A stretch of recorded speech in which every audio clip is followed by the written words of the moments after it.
खतरे लागे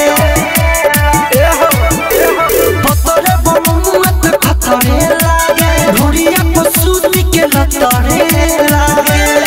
पतरे कोमर में दर्द उखड़ गया रे सखी भत्ता जब से चढ़ गया रे जबन हमार दुनू बढ़ गया रे